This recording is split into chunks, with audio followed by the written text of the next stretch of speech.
Bem, nós começamos hoje uma série de mensagens de apenas 3 domingos com o tema Igreja, Gênero, Identidade.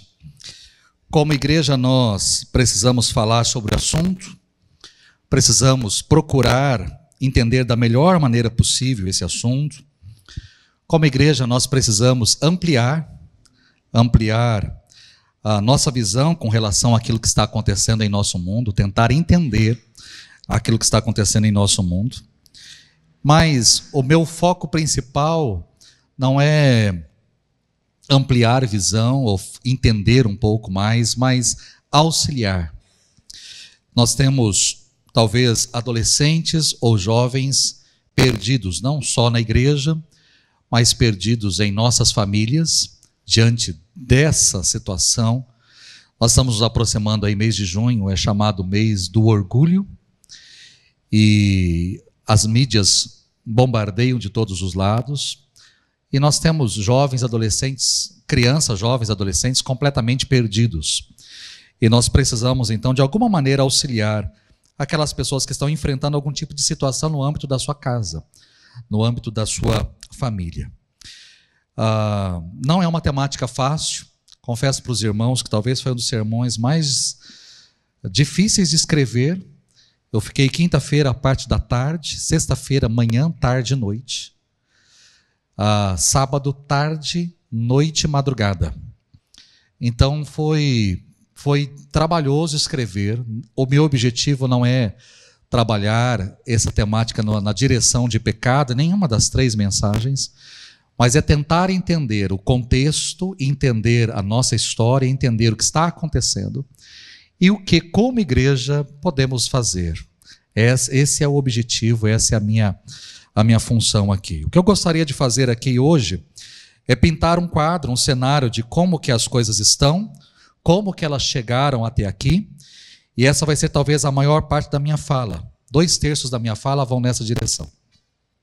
Mas depois eu gostaria de pintar um segundo quadro, que é um quadro que tem a ver com o Gênesis, com a criação de todas as coisas, com aquilo que a Bíblia fala a respeito da criação do ser humano e a dignidade do ser humano.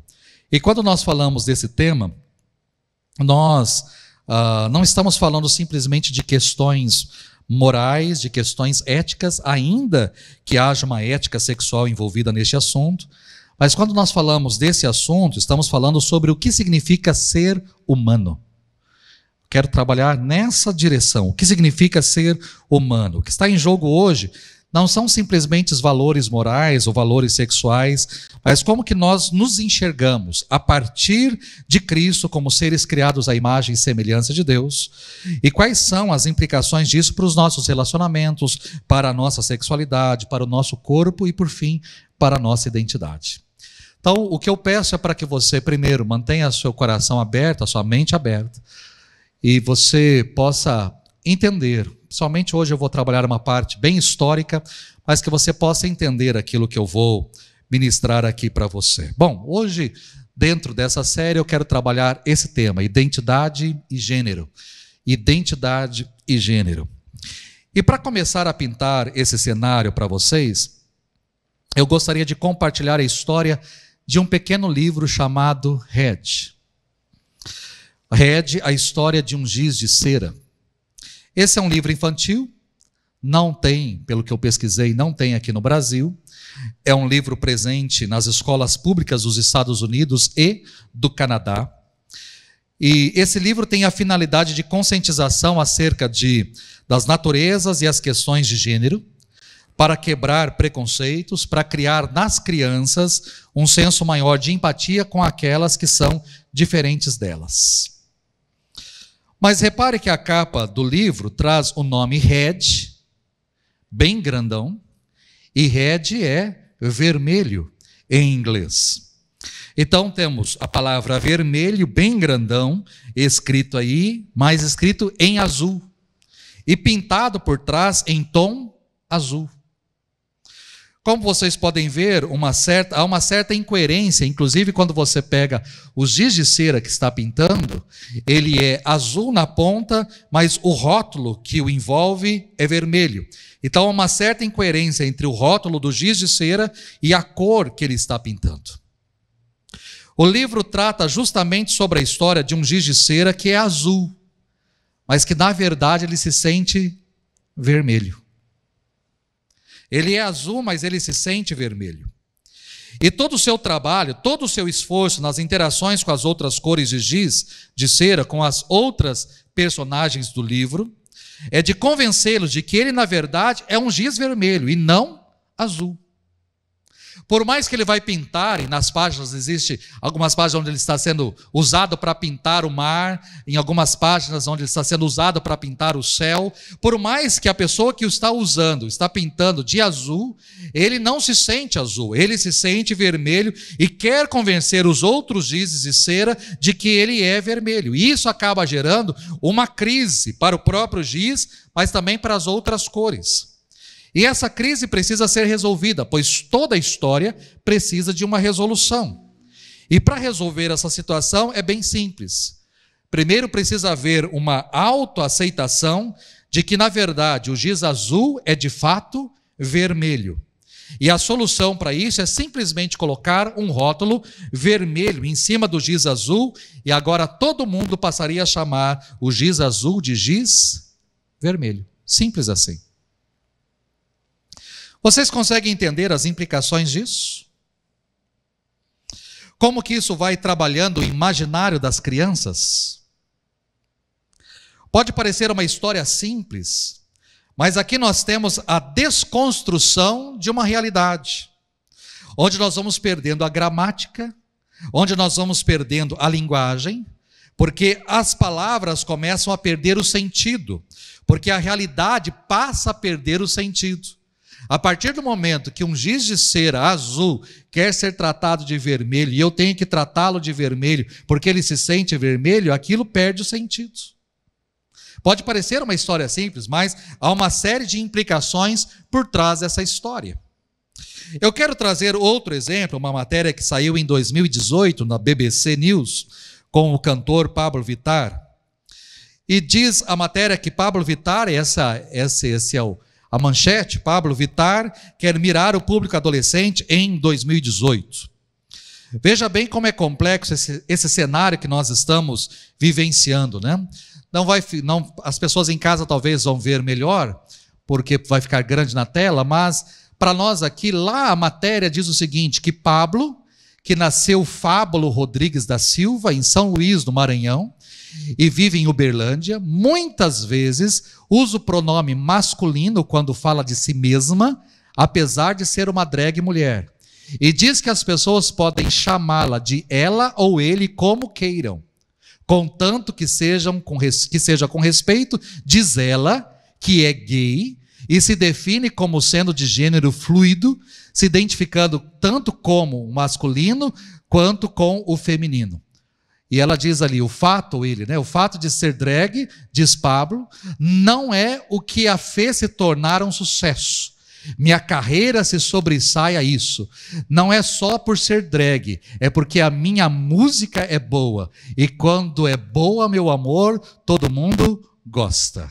Então a música dele ou dela é boa. O meu ouvido que é ruim, mas a música dela é boa.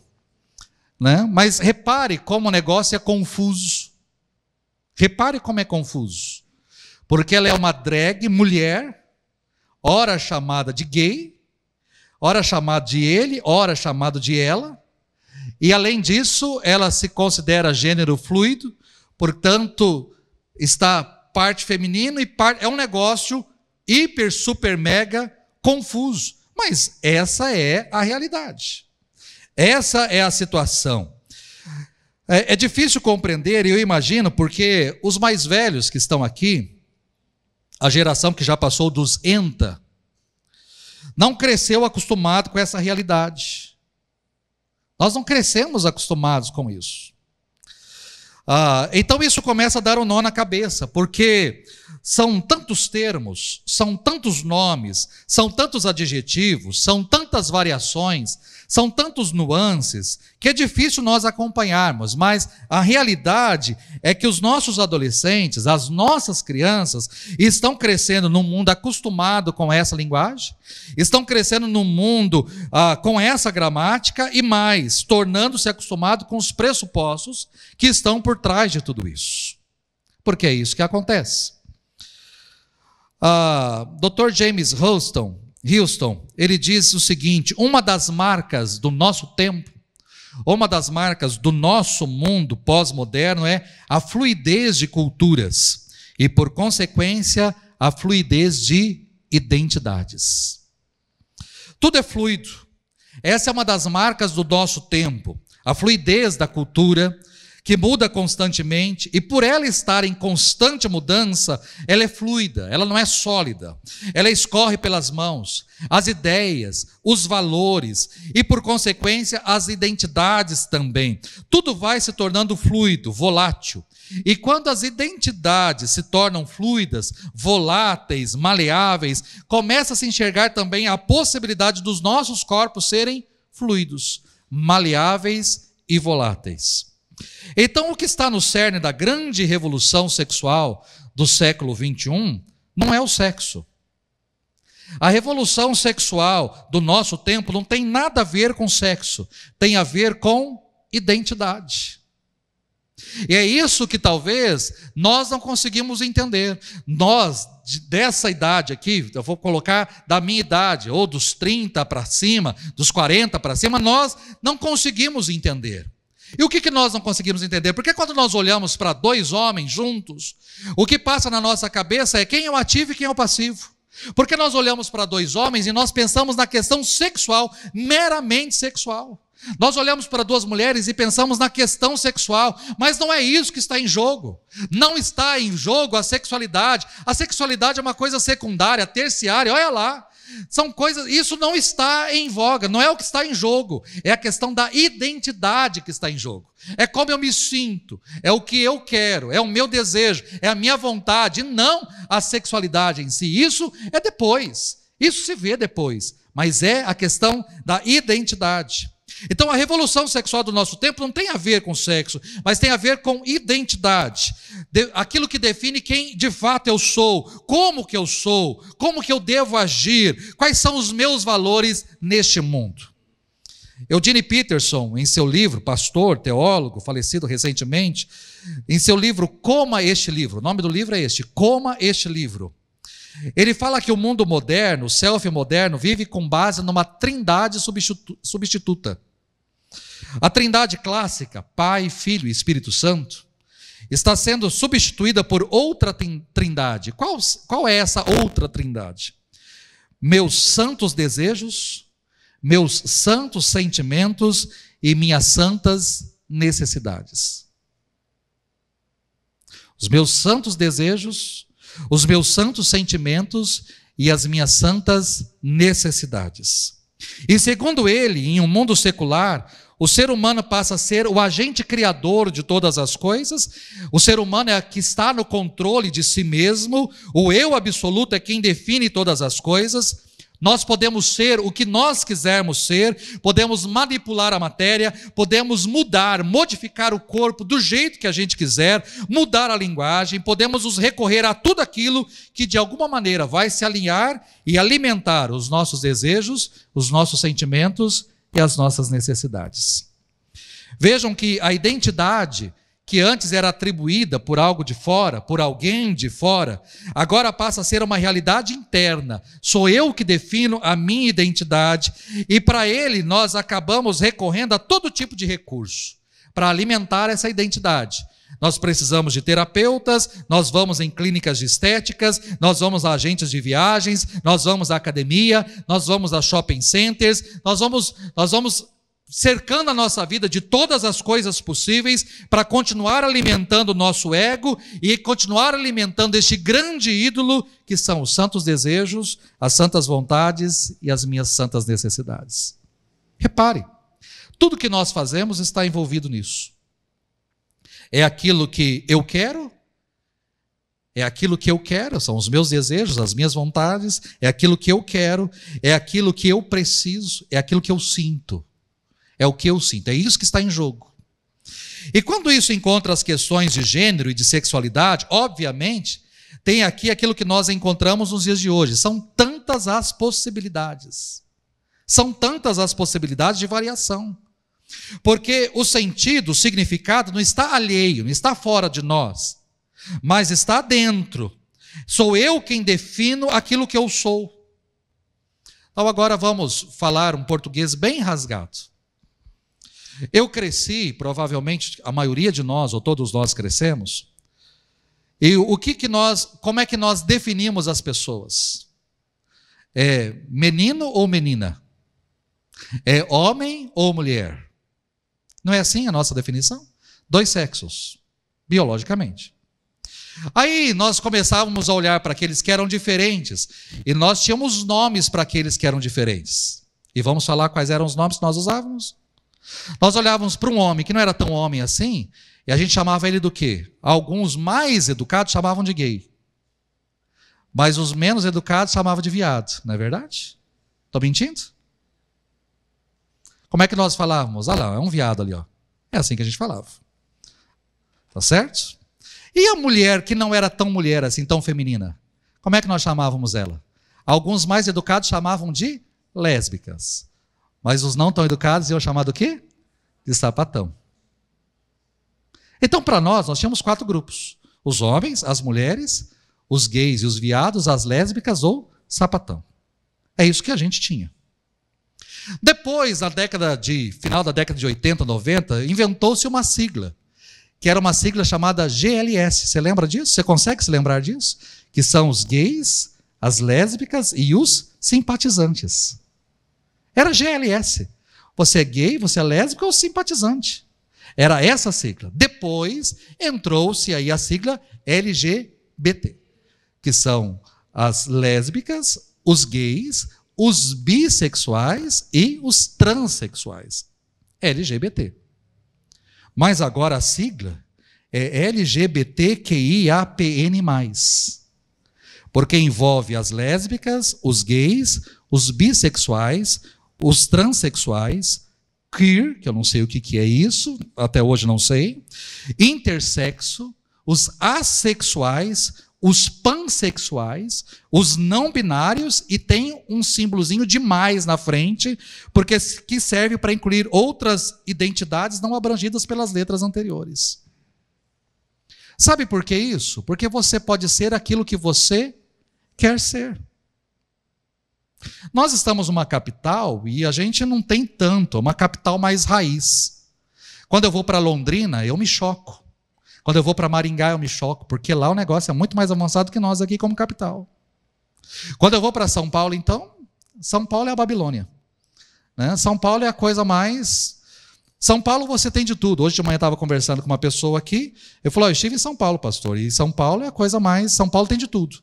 São Paulo, você está na Avenida Paulista, você encontra com alguém de 4, porque ele se sente um cachorro. Ele acha que é um cachorro. E tem gente andando com coleira, é uma pessoa, mas ela está andando com uma coleira porque ela se sente como um cachorro. Ela vive como um cachorro. Tem de tudo. São Paulo tem de tudo.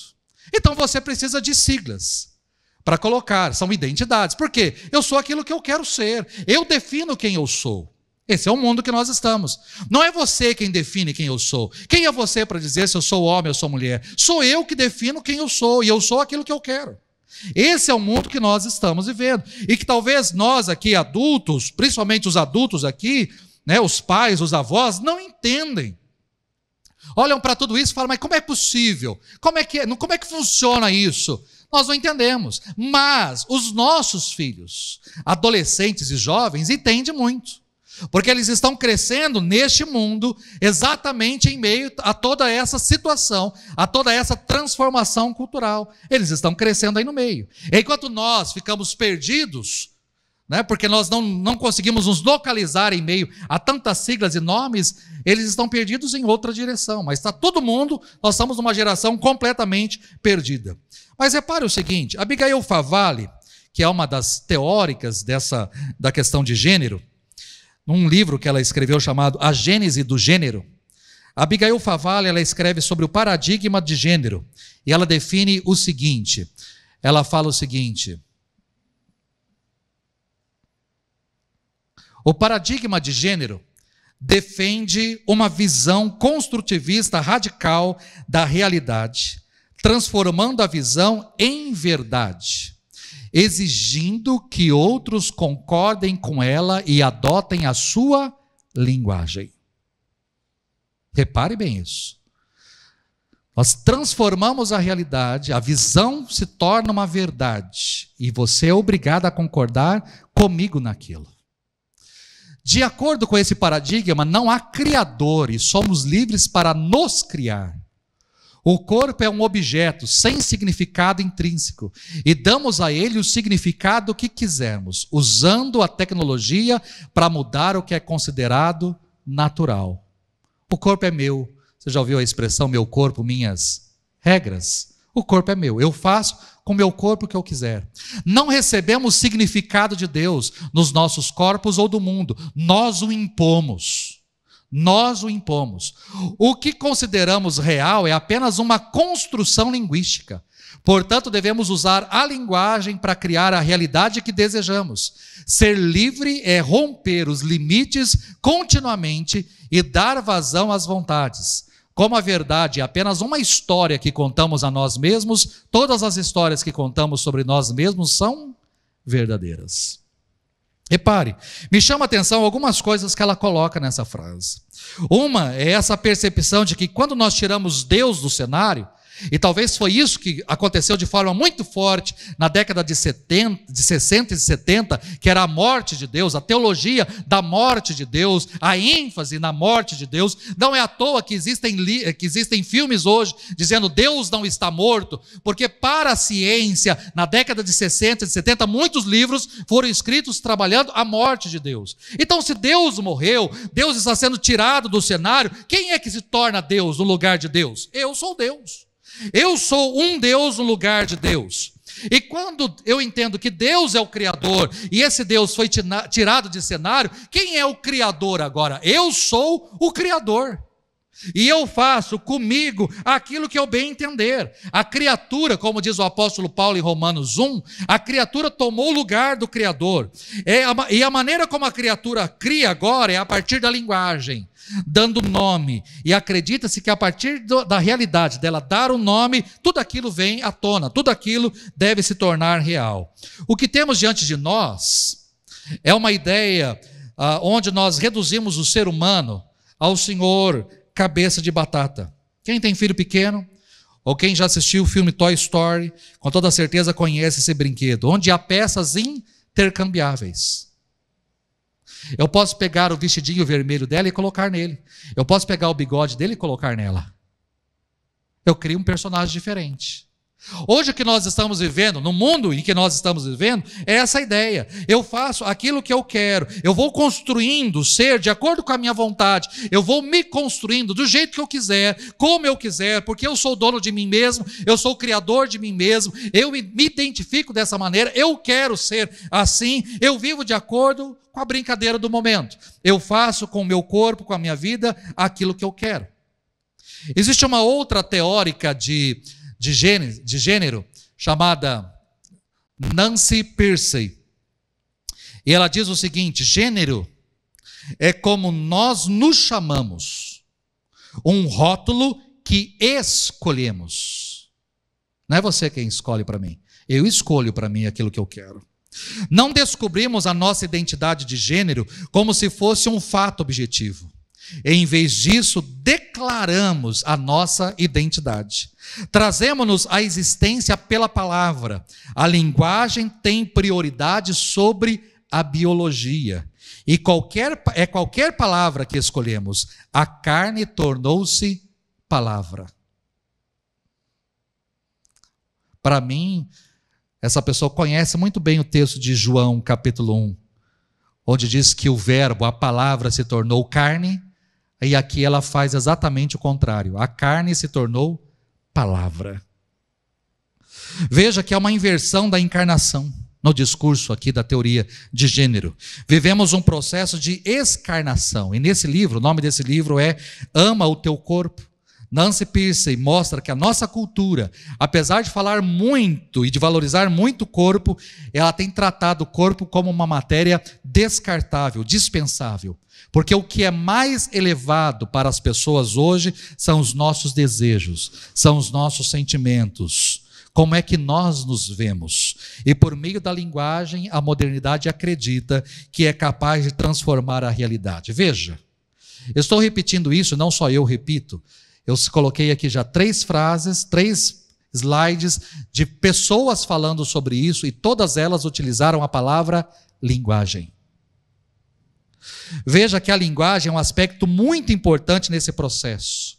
É por isso que há tanta discussão e tanto debate sobre o uso de pronomes, sobre o uso de termos corretos, porque é por meio dessa linguagem que vai se definindo a realidade. Então, às vezes, a gente olha para tudo isso que está acontecendo e fala, que bobagem. Esse negócio de pronome, que bobagem. É ele ou ela, ilo, isso. Não, que bobagem. O pessoal fica perdendo tempo com isso. Não, não é perda de tempo. Porque se você hoje chamar uma pessoa daquilo que ela não quer ser chamada, já existem vários vídeos nas redes sociais de uma pessoa no aeroporto que o cara chama ela, se sente ela, mas parece um ele que está ali na frente. E aí ele fala a ele, fala, por favor, você se refere a ele, né? Pronto, a pessoa dá piti, a pessoa roda a baiana, como a gente diz, a pessoa, ela faz um escarcéu, por quê? Porque como você me chama de ele, eu sou ela, eu quero ser tratado por ela e assim por diante. Ou seja, você tem que me tratar do jeito que eu quero ser tratado. Não é o jeito que você me enxerga, não, eu exijo que você me trate do jeito que eu quero ser tratado. E aí, há toda uma briga em cima disso. É toda uma briga. E às vezes a gente fica olhando e dizendo, mas isso é bobagem. Não, porque quando você não utiliza a expressão adequada, aquilo para a pessoa é como se fosse uma agressão, uma violência dentro desse discurso. Por isso, a realidade é moldada pela linguagem. E é por isso que eles querem mudar a todo custo a linguagem. Quando você entra numa faculdade federal e está escrito, todos sejam bem-vindos, está dizendo claramente como é que tem que ser o pensamento aqui. Aqui não existem todos e todas. Aqui existem todes. E todos sejam bem-vindos. E todo mundo tem que tratar desse jeito, porque é uma exigência aqui dentro. É mudando, goela abaixo, fazendo uma lavagem cerebral. Por quê? A partir do momento que você entende que não é ela e ele, mas é ele e qualquer outra coisa, você tem que pautar daquele jeito. E acabou. E se você não me tratar desse jeito, você está me agredindo, você está me afrontando, você está usando de violência para comigo. Esse é o mundo que nós estamos vivendo. A Tampax, que é o maior fabricante de absorventes do mundo, nos Estados Unidos, ela soltou um tweet celebrando todas as pessoas que menstruam.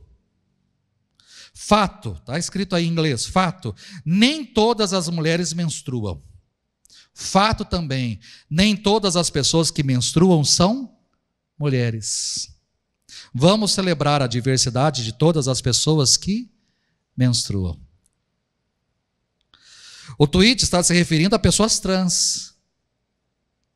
E isso, obviamente, gerou muito debate. Mas vejam, o que eles estão querendo dizer aqui.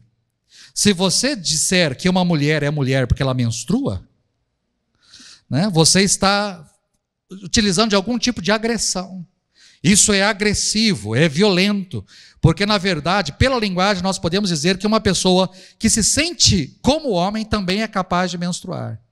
Então, o que eles estão querendo dizer aqui, através da linguagem, é que nem todas as mulheres menstruam, porque já fechou, já não tem mais a sua, né? Já acabou, já cessou.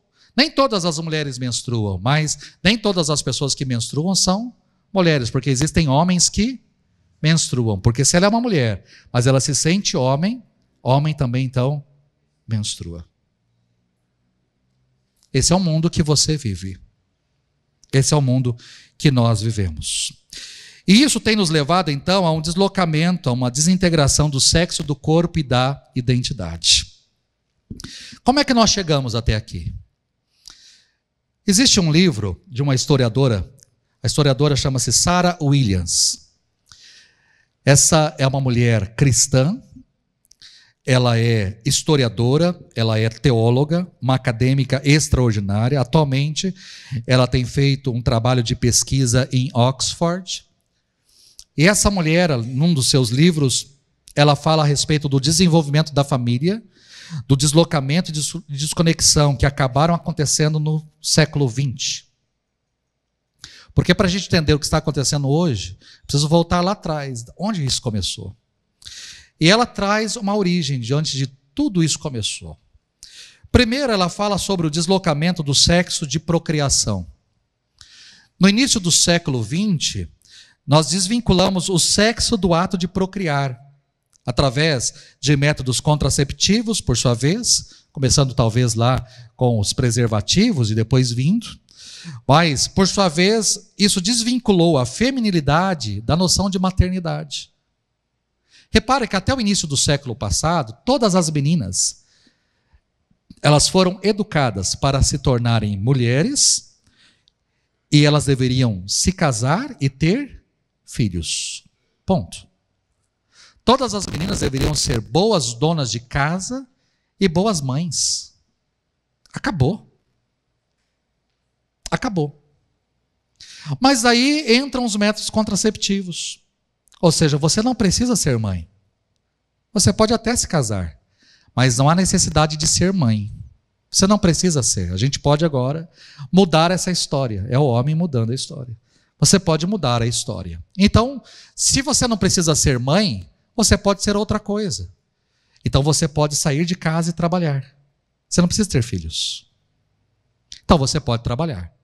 E aí nós temos então um movimento entre as mulheres, né, que a gente chama de movimento feminista, mas o movimento feminista do início do século, 1920, 1930, o movimento feminista era um movimento que buscava a inserção das mulheres nas mais diferentes áreas e setores da sociedade. Por exemplo, a briga era para que não apenas homens votassem, mas para que as mulheres também pudessem votar. A briga não é só para que homens trabalhassem, mas para que as mulheres também tivessem a liberdade de frequentar as escolas, frequentar universidades, de se formar e também trabalhar. Essa era a briga. O movimento feminista, a partir da década de 50, já é diferente, porque elas já não estão querendo entrar nos setores da sociedade. Agora elas já votam, agora elas já têm outros direitos e responsabilidades. Elas não querem apenas trabalhar, agora elas querem ser iguais aos homens. O movimento feminista da década de 50 para frente é um movimento que é tudo aquilo que um homem pode fazer, uma mulher também pode fazer. Eu, como mulher, posso fazer aquilo que você, homem, pode fazer. Eu posso ocupar o seu lugar tranquilamente. Eu posso fazer tudo. Operar a mesma máquina que você opera, dirigir o mesmo caminhão que você dirige, eu posso fazer o mesmo serviço pesado que você faz, eu também posso fazer. Então as mulheres agora não é querer ocupar espaço ou querer ter um trabalho, não, agora eu quero ser igual a ele. O movimento feminista é completamente diferente, mas tudo começou lá atrás, com esse deslocamento, desvinculação do sexo de procriação. Depois nós temos um segundo deslocamento, que é o deslocamento do sexo de casamento. Entre 1950 e 1960, nós temos o momento da grande revolução sexual, o Woodstock, sexo, drogas, né, rock and roll. Nós temos ali a liberação sexual. Sendo possível cada vez mais controlar a natalidade, o sexo não é mais apenas para o casamento. O sexo não é mais para o casamento. Agora é possível ter relações sexuais antes de se casar sem engravidar. Agora é possível. E aí nós temos o seguinte: se o sexo não é mais para o casamento, eu posso ter relações sexuais com homens antes de me casar e sem correr o risco de engravidar. Isso acabou diminuindo a quantidade de casamentos significativamente. Pessoas começaram a casar menos e começou a aumentar o número de divórcios. Tudo isso aconteceu exatamente aí na década de 50, década de 60. Começa a aumentar o número de divórcios, cair o número de casamentos e assim por diante. Outra coisa interessante de se notar aqui. Entre os anos 80 e 90, a palavra parceiro começou a substituir a palavra cônjuge. Quem fala a palavra cônjuge hoje? Só o pastor. Ninguém fala cônjuge. Ah, vem cá que eu quero apresentar o meu cônjuge para você. A gente não fala isso. A gente fala a palavra parceiro. Lá onde você vai preencher a sua ficha, você pode colocar aí o seu nome, você é casado? Só, então pode colocar o nome do seu parceiro aí na frente. Parceiro. E é interessante porque você vai falar, mas o que tem, pastor? Só mudou uma nome... Não mudou uma nomenclatura. Porque a palavra cônjuge carrega a ideia de aliança. Cônjuge é alguém que eu fiz uma aliança, um compromisso, até que a morte nos separe. É uma aliança. Agora a palavra parceiro vem do mundo dos negócios. Parceiro é uma parceria, onde eu faço um contrato com você, e enquanto as coisas estiverem sendo boas para ambos os lados, a gente mantém o contrato e a parceria. Mas a partir do momento que não for mais vantajoso para mim, eu rompo o contrato e acaba. Repare, pode parecer muito simples, foi sutil, foi muito sutil. Toma muito cuidado se por acaso você tem utilizado a palavra parceiro ou parceira para se referir ao seu marido ou à sua esposa. Utilize a palavra cônjuge, porque com ele você tem uma aliança e não um contrato. Há um compromisso eterno com essa pessoa até que a morte separe. Um de vocês, o Senhor levando, ali acaba o compromisso. Mas não é uma parceria. Hoje eu estou contente com você, e enquanto eu estou contente com você, a gente continua. A partir do momento que eu não estou satisfeito, você não satisfaz mais a minha vida, pronto, acabou o contrato. Vamos ali, a gente acaba, põe um ponto final em tudo isso. Esse é o mundo dos negócios, onde eu pego o telefone e falo para o cara, não está sendo mais vantajoso para mim, tá? Não estou tendo mais lucro, acabou o nosso contrato aqui, eu vou procurar uma outra empresa que me sirva melhor. Pronto, acabou o contrato, acabou a parceria. Cuidado, casamento não é parceria. Casamento é compromisso. Mas repare, de forma sutil, foi desvinculando aí o sexo do casamento, desvinculando, coisa simples, mas vão acontecendo. O terceiro deslocamento que ela coloca é o deslocamento do sexo de relacionamento. A partir do momento em que eu posso ter inúmeros parceiros, acaba havendo um esvaziamento do sexo, moral do sexo. E o sexo se torna uma forma privada de recreação. O que é o sexo? Parque de diversões, é uma recreação. É um lazer, momento de descontração. Né? Ou uma decisão meramente individual, onde o consentimento é a única regra. Com quem que eu posso fazer sexo? Com quem eu quiser, desde que eu queira, ele queira, se nós quisermos, pronto, tendo consentimento, está ótimo. O que importa é ter consentimento. O que define o que é legítimo e ilegítimo, sem mais valores externos, é se há consentimento. Se há consentimento, está tudo bem. Há um outro deslocamento, que é o deslocamento de sexo de parceiro. Porque aqui vai ficando cada vez mais comum a ideia de que o sexo é algo fácil, é uma troca. É a cultura do ficar, é a cultura do pick-up, é a cultura do Tinder. Interessante que apesar de se vender a ideia de emancipação do sexo, de emancipação do corpo e do prazer, as pesquisas mostram exatamente que os jovens estão fazendo cada vez menos sexo. Olha só, por isso que eu falo, não tem nada a ver com sexo. Os jovens estão fazendo cada vez menos. Pesquisas mostram isso. E por que estão fazendo cada vez menos? Os motivos são diversos. Maior oferta de entretenimento, jogos, brincadeiras. Aí temos os Netflix da vida, as séries da vida. Então, cada vez mais oferta de entretenimento, consumo compulsivo de pornografia. Antigamente, a gente tinha que ir numa banca de revistas para comprar uma revista erótica ou pornográfica, maiores de 18 anos, uma revista que era lançada uma vez por mês, e olha, era uma questão pequena. O constrangimento de você entrar hoje, está aqui, está no seu celular. Está no grupo de WhatsApp, eu já acesso a hora que eu quiser, do jeito que eu quiser, eu assisto o que eu quiser, a forma que eu quiser, quanto que eu quiser. Os jovens estão acessando isso, há um consumo excessivo de pornografia, então por que eu vou fazer sexo se eu tenho a pornografia ali na palma das minhas mãos? É o consumo compulsivo de pornografia, a influência das redes sociais, a influência de jogos, a banalização do desejo, a autonomia para dizer não, além do foco na carreira e nos estudos. Então, cada vez estão fazendo menos. Além disso, existe o deslocamento do sexo dos sexos e também o deslocamento do sexo do corpo. Já que a beleza do sexo e do corpo foi esvaziado, Por que eu não posso fazer sexo comigo mesmo? Aí nós temos então a explosão da pornografia, nós temos a explosão dos brinquedos sexuais, a normatização da exposição na internet.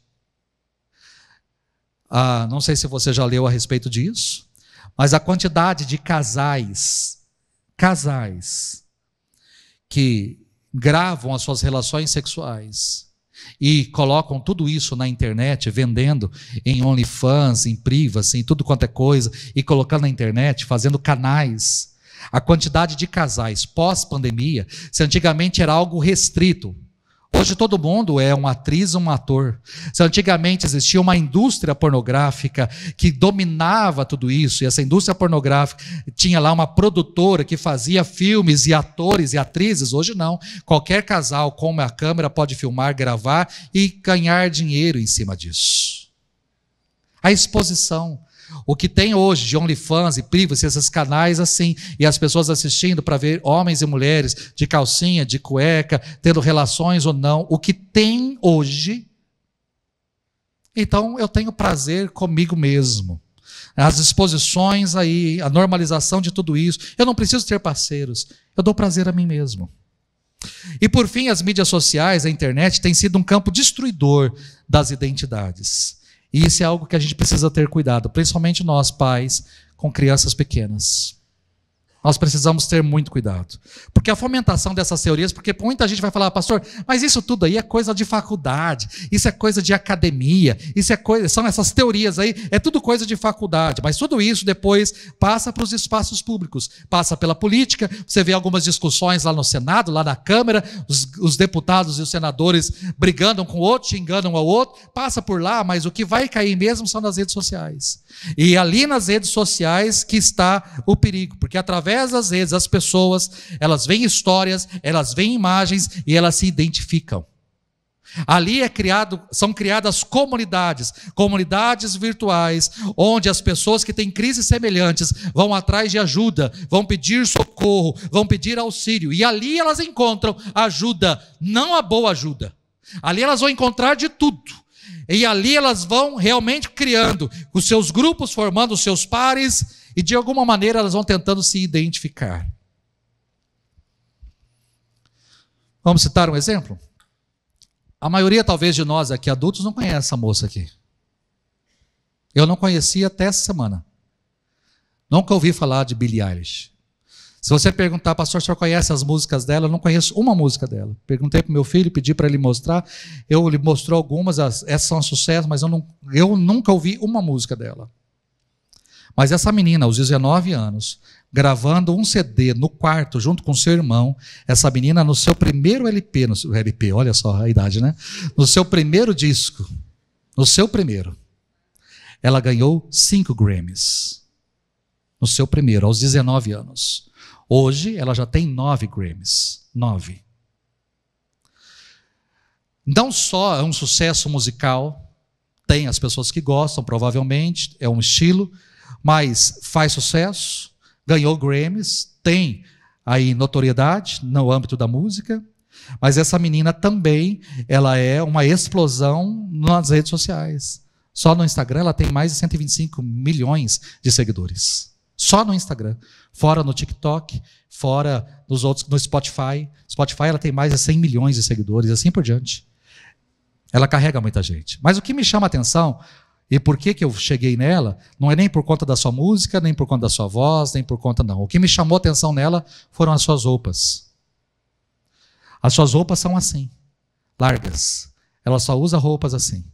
Calças bem largas, camisetas, moletons, boné ou touca, tênis skatista, ela só usa roupas assim. E quando perguntaram para ela por que ela usa roupas assim, talvez perguntaram na tentativa de saber se ela era homossexual, se ela era bissexual, ou coisa nessa direção. Quando perguntaram para ela o porquê, primeiro ela disse que tem desconforto com o seu corpo. Ela não acha o seu corpo bonito. Mas acima de tudo, porque ela não queria ser definida a partir das formas do seu corpo. E aí tem a matéria do lado. Desde os 11 anos, essa menina, ela foi exposta à pornografia. E isso acabou danificando o seu cérebro, danificando a sua experiência, a sua visão acerca da sexualidade. De tal modo que ela não quer ser diminuída ao corpo. Por isso que ela usa roupas assim. Ou seja, uma menina que está utilizando roupas dessa maneira, não é apenas porque ela não gosta do seu corpo, mas aqui nós temos um clamor. É uma menina dizendo o seguinte: eu não quero que as pessoas me reduzam o sexo a algo barato, eu não quero que as pessoas reduzam o gênero a estereótipos, e eu não quero que as pessoas reduzam o corpo a um pedaço de carne. Porque se nós temos, por exemplo, uma cantora no nosso país chamada Anitta, que se vende através do corpo, porque as pessoas não a consomem por causa da sua música, mas a consomem por causa da sua performance no palco. Se nós temos uma pessoa que se veste indecentemente para vender o seu corpo, eu tenho uma adolescente que se veste dessa maneira para dizer: chega disso. Esse é um clamor de uma adolescente, de uma jovem que não é cristã, dizendo: para mim chega desse mundo onde as pessoas reduzem a mulher a um pedaço de carne. Vocês estão entendendo? Bom, pastor, mas o que a Bíblia tem a nos dizer sobre isso? O que nós podemos aprender em cima de tudo isso? Nessa última parte da mensagem, eu quero convidar você a olhar para o princípio de tudo. E quando eu falo do Gênesis, nós não estamos falando simplesmente de um relato descritivo ou científico de como que as coisas surgiram, não. O Gênesis diz respeito a, sobretudo, quem Deus é e quem o ser humano é. É isso que o Gênesis quer trazer. Quando nós vemos o relato da criação, nós não temos simplesmente uma descrição da realidade, nós temos ali um comissionamento, porque não apenas Deus, ele cria o ser humano, e nós precisamos saber quem Deus é e quem o ser humano é, mas existe o porquê Deus criou o ser humano. Há um propósito, há uma função em tudo isso.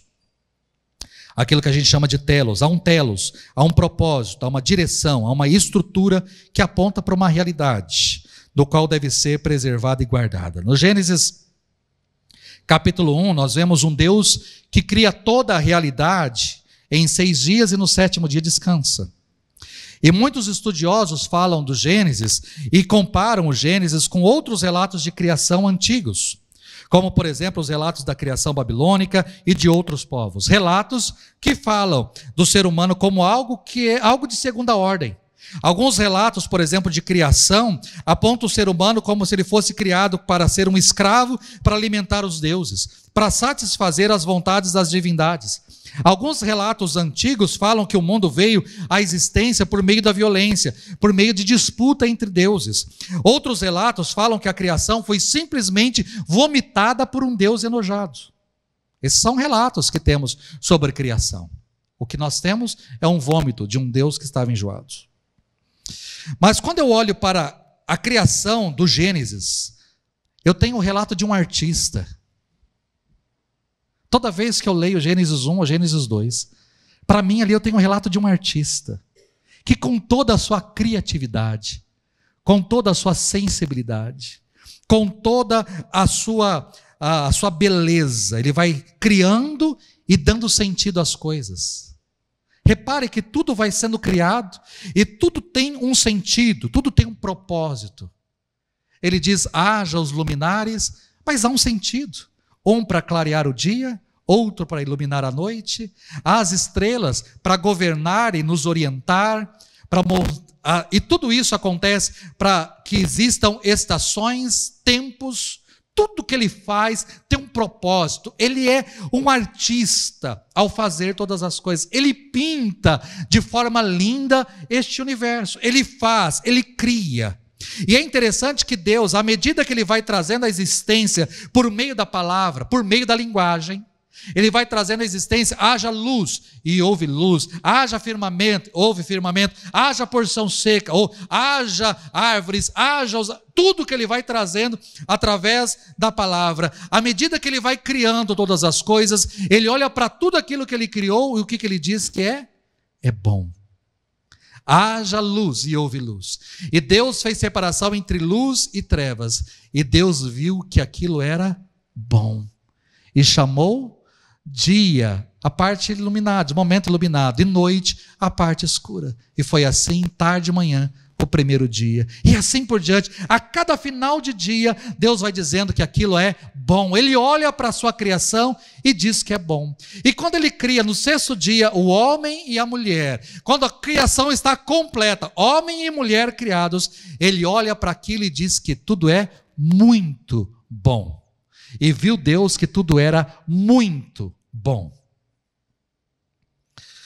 Mas eu quero ler com você 3 versículos de Gênesis capítulo 2. E esse texto me traz pelo menos 2 informações para que você possa entender o que eu estou falando, tudo o que eu falei até agora, como é que eu posso aplicar biblicamente. Gênesis 2, verso 18 diz o seguinte: então o Senhor Deus declarou: não é bom. Não é bom que o homem esteja só. Farei para ele alguém que o auxilie e lhe corresponda. Depois que formou da terra todos os animais do campo e todas as aves do céu, o Senhor Deus os trouxe ao homem para ver como este lhes chamaria. E o nome que o homem desse a cada ser vivo, esse seria o seu nome. Assim o homem deu nomes a todos os rebanhos domésticos, às aves do céu e a todos os animais selvagens. Todavia, não se encontrou para o homem alguém que o auxiliasse e lhe correspondesse. Quando nós chegamos no segundo capítulo, nós vemos pela primeira vez Deus dizer que existe uma coisa que não era boa. Isso é lindo demais. Ele criou tudo. O céu, os luminares, a terra, as árvores, os animais. Ele criou tudo, criou o homem. E quando ele criou o homem, continuou criando os animais, pelo menos é assim que demonstra, criando os animais e trazendo os animais para que o homem fosse dando nome. Ali ficou um tempo sem existir a Eva. E quando ele ia dando nome aos animais, Deus olhou e falou: não é bom isso. Não está certo isso. E quando Deus diz que não é bom, Ele está dizendo que não é bom que o homem seja só, não é porque o homem estava dando nome aos animais e todos os animais tinham seus parizinhos, mas ele não tinha ninguém que lhe correspondesse. Não é isso.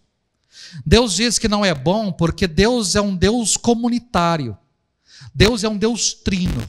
É um Deus de relacionamento. Pai, Filho e Espírito se comunicam. Eles estão juntos. Eles comungam de um mesmo propósito ideal. Eles estão juntos. É um Deus comunitário. E quando Ele criou o homem à sua imagem e semelhança, o homem foi criado para viver em comunidade. O homem foi criado para viver em sociedade. E quando Ele olha para o homem sozinho, Ele diz: não é bom, não está certo. Ele não vai conviver com animais ou conviver apenas comigo. Está errado isso. Não é bom isso. Precisa de alguém. Então aí ele faz a mulher. Quando eu pego o relato de Gênesis 1, diz que façamos o homem a nossa imagem e semelhança. E Deus os criou, homem e mulher os criou. Deus cria homem e mulher, porque ali é manifesto quem é Deus. Não apenas no masculino ou no feminino a gente tem a imagem de Deus. Não, a imagem de Deus está no masculino e a imagem de Deus está no feminino. Portanto, a diferenciação dos sexos que existe ali em Gênesis 1 e em Gênesis 2 é fundamental para o processo de espalhar a glória de Deus para a face da terra, a imagem de Deus na face da terra. Deus diz: não é bom que o homem esteja só. É necessário que haja essa diferenciação, porque isso reflete o caráter trinitário de Deus. Deus não é só, Deus é uma comunidade. Nós refletimos essa comunidade, nós refletimos através dos nossos corpos, por meio das nossas relações, por meio dessa diferenciação e dualidade que Deus criou e disse que era bom. Então, quando nós vemos no relato da criação o equilíbrio entre a semelhança e diferença dos sexos, nós vemos que essas diferenças não são um problema a ser resolvido. Deus não criou um problema. Deus criou a solução. E eu falo isso porque quando eu tenho um menino que tem um corpo de menino, mas que ele se sente uma menina, eu tenho um problema. Para o mundo, eu tenho um problema que precisa ser resolvido. Eu nasci num corpo de menina, mas eu me sinto menino. Então eu tenho um problema a ser resolvido. Não, eu não tenho um problema a ser resolvido. Deus não faz coisas erradas. Deus nunca fez coisas erradas. Tudo que Ele criou é perfeito e bom. Nunca é alguma coisa errada. Quando eu peguei um menino nos meus braços, há 18, quase 19 anos atrás, quando eu peguei um menino nos meus braços, aquilo era bom, é perfeito, porque Deus o fez. É assim que Deus o fez. Ele é um menino. E assim cada pai e mãe que aqui está, quando pegou o seu filho, a sua filha nos braços, você olhou, é um menino, é uma menina, Deus fez assim, perfeitamente assim. Eu não tenho um problema para resolver. Agora o menino cresceu, agora eu me sinto como uma menina, pronto, eu tenho um problema para resolver. Não, Deus nunca criou um problema. Ele não nos dá esse problema. O corpo é a representação de Deus, o corpo é a manifestação da glória de Deus. Todo Deus criou com propósito, todas as células do meu corpo, elas carregam o DNA de Deus, a imagem e semelhança de Deus, a perfeição de Deus. O que o mundo está querendo colocar é que nós temos um problema, mas nós não temos um problema. O corpo não é um problema, mas é a manifestação de Deus. E é interessante como Deus faz tudo perfeito. Você pode ser um menino, pode se sentir uma menina. Então temos um problema para resolver. Como é que você vai resolver? Você pode fazer a mudança que você quiser da genitália. Você pode fazer uma transformação ali sexual. Mas o seu DNA continua um DNA de menino. Não há o que possa mudar isso. Você pode mudar o nome, você pode tomar um hormônio, você pode deixar o cabelo crescer, você pode mudar a sua roupa, mas você não consegue mudar o seu DNA. Não tem como mudar. E quando fizerem o seu DNA, vai dar lá, menino. Não tem como mudar isso. Biologicamente, a teoria do gênero dizer que a gramática, que a linguagem está acima da biologia, mentira, não tem nada acima da biologia, não tem como. Você foi criado à imagem e semelhança de Deus, o DNA de Deus está em você, não há o que mude, não há o que mude. É interessante que quando Deus decidiu vir ao mundo, Ele assumiu um corpo.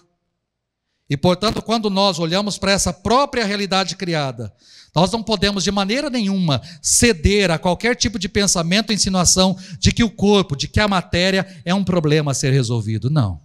O corpo não é um problema. Não é à toa, queridos, que quando você ressuscitar no último dia, o seu corpo vai ser transformado. Mas é o seu corpo. A gente menospreza o corpo. A Bíblia não. A Bíblia nunca menosprezou o corpo. E a gente precisa estar atento a isso. Outra coisa interessante se destacar é a relação existente entre linguagem e realidade. Porque Deus fala e as coisas são criadas, as coisas acontecem. Mas Deus também nos chama a dar nome às realidades. E isso é interessante. Deus criou tudo. Mas quem deu nome foi o homem. Quem deu nome foi o homem. O ser humano é um ser que cria cultura. O homem é chamado a dar nomes, as criaturas aos seres. Então, se nós pensarmos nesse desafio de refletir sobre as questões de gênero, de identidade, o gênero é criado ou construído? O gênero é criado. Deus o criou. Deus criou lá, vamos por exemplo, o macaco. Criou o macaco e trouxe o macaco para o homem. Não foi o homem que criou o macaco. Deus o criou. O homem apenas deu nome à criação de Deus.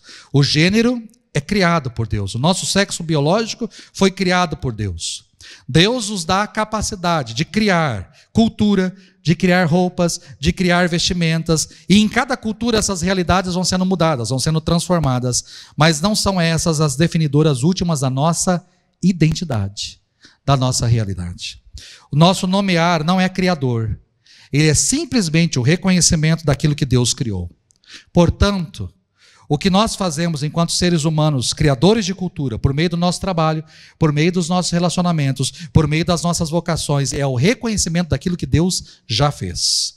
E o que nós criamos deve, de alguma maneira, refletir o mesmo padrão de propósito divino. A realidade existe antes mesmo de dar nomes a ela.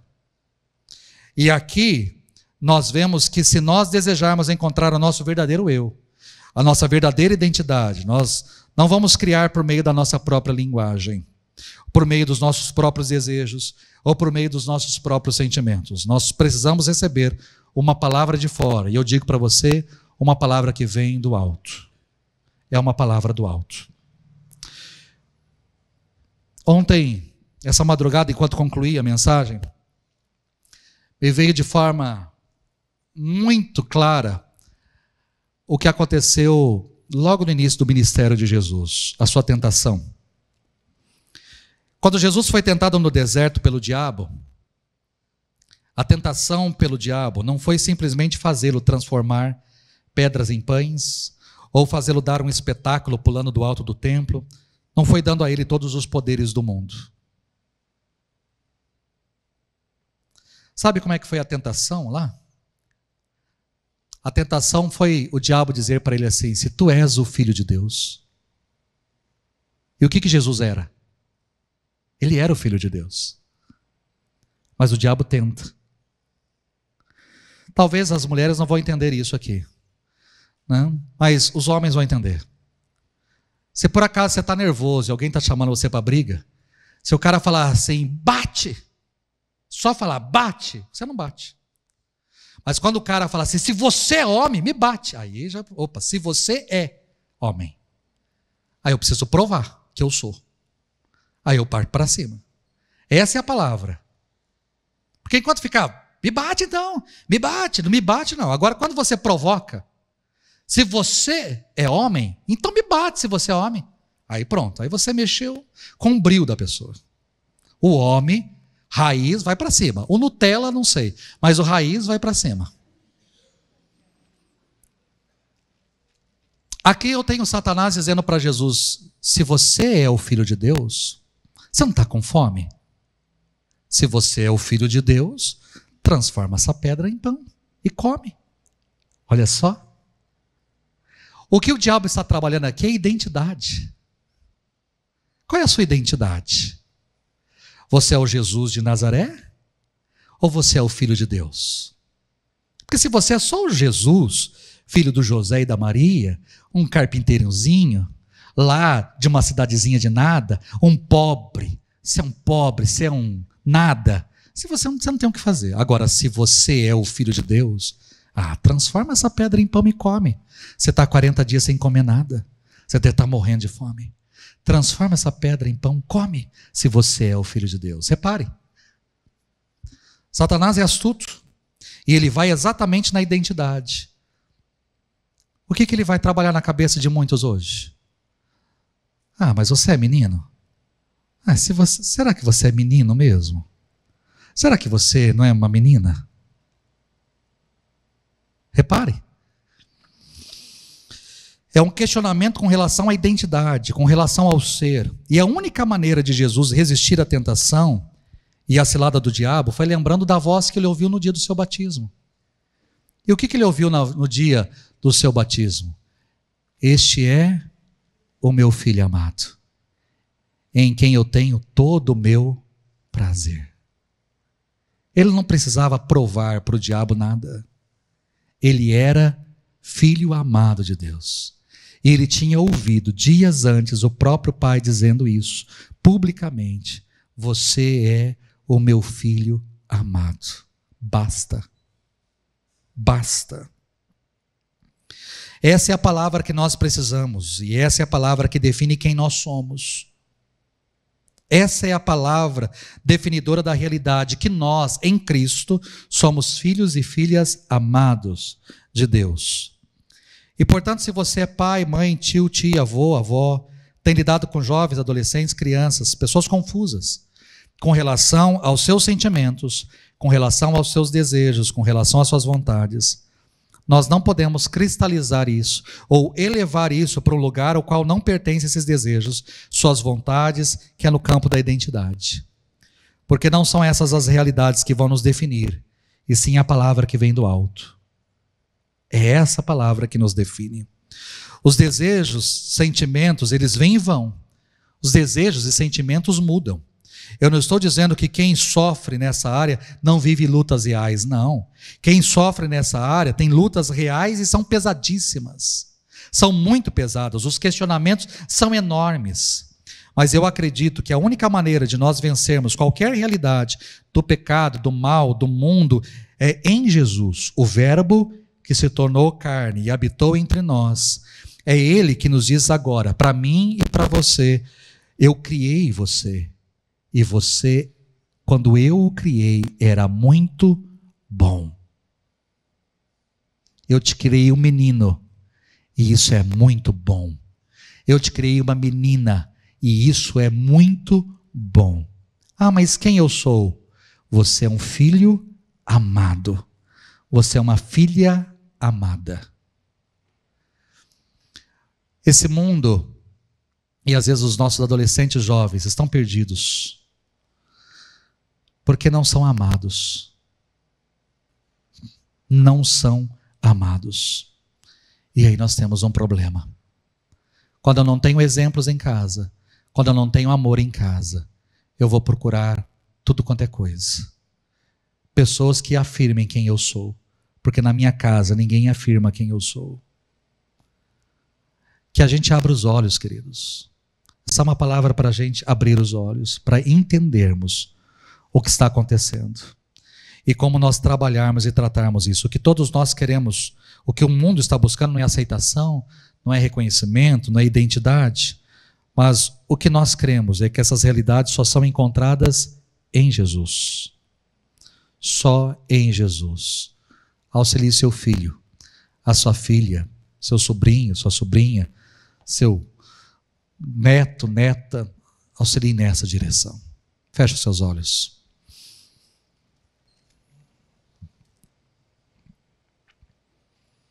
Senhor, eu quero te agradecer por essa noite, pela reflexão, tempo de refletir. Muitas coisas aconteceram ao longo de pouco mais de um século. Muitas mudanças. E o mundo parece que virou de cabeça para baixo. Não que essas coisas não existiam antes. Mas toda essa tecnologia e todas essas mudanças trouxeram essas coisas à tona e deu vozes. Deu vozes. Antigamente, provavelmente, com toda certeza, existiam. Mas estava quietinho, no canto. Era vergonhoso. Era difícil. Hoje não. Hoje eu não preciso ter vergonha. Hoje eu tenho que ter orgulho. E o mundo vai trabalhando isso. Você tem que ter orgulho de ser aquilo que você quer ser. Mesmo que contrarie tudo e todos. Você tem que ter orgulho. Nós vivemos choque de cultura, choque de realidade. E como igreja nós precisamos estar atentos, como família, nós precisamos estar atentos. Nossos filhos estão sendo bombardeados dia após dia, pelo YouTube, pela Netflix, pelo TikTok, pelo Instagram, pelo Facebook, por todas as redes sociais. Eles estão sendo bombardeados dia após dia. São livros, são filmes, são séries, querendo mostrar para eles que eles podem definir o que eles são. Eles podem se identificar com algo e definir qual é a sua identidade. Mesmo contrariando pai, mãe, princípios, valores, palavra, Deus, mundo. O que importa é o que ele sente, o que importa é o que ele quer, o que importa é o que ele precisa. Essa é a pregação de hoje. Esse é o ensinamento de hoje.